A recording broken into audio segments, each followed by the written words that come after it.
on November 2nd against Sergey Kovalev. Yes. Okay, so what are we expecting there? I mean, Canelo's going up 2 weight classes. How tough is that, first of all? It's tough. It's very tough because you're not only giving up size in every aspect, reach, strength, every advantage. Going up 2 weight classes is just. Is he good enough? It's crazy. I know he's good.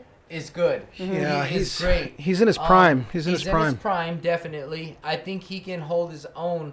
Sergey Kovalev is a strong fighter, but I think he's also on his way up. Yeah. No, it's a good fight. But it's I mean, a lot of people are picking Canelo.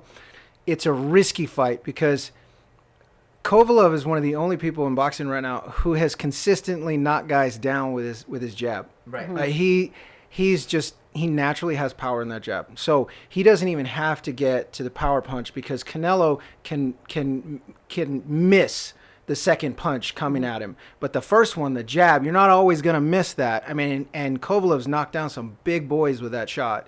And Canelo is small compared. So that's the only concern is if Kovalev only needs to catch him once. Right. And I think that jab, which really stuns and has knocked out bigger men, would do a lot of damage to Canelo, who's much, much smaller just physically. I don't care how much weight he puts on. He's still just physically, his stature is smaller. Well, you said the only concern is the jab, but he's got knockout potential in both hands. Yeah. So it doesn't matter if if he you get catches past him. the jab, you really got to make sure you miss Yeah, that he second has punch. to be on his defensive game. He looked really good in his last fight, Canelo, with his movement. That's why I say he's in his prime, because that's the best I've ever seen him in terms of his defense.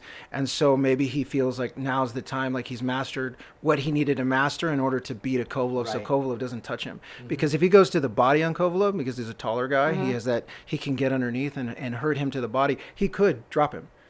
He could. Is it ego that makes you want to go up 2 weight classes?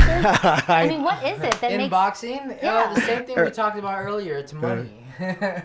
You know, they're It's a big offering fight. a big fight, big money, and Canelo is just the guy that everyone wants to pay to see.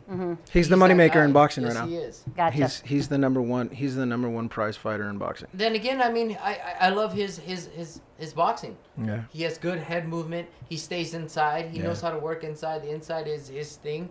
He slips shots. It's beautiful what he does in the ring. Yeah, a few rounds in the last Triple G fight and definitely Jacob's fight, he showcased on another level. Yes, he did. On another level. He did. Jacobs had no clue what he was doing in there against him, and he just couldn't hit him. And he was tired by the end because he was just hitting air all night. Right. It was crazy. It was from a defensive standpoint, Canelo was. I've never seen him better. Canelo being his size, you know, he's not, you know, much taller than I am probably.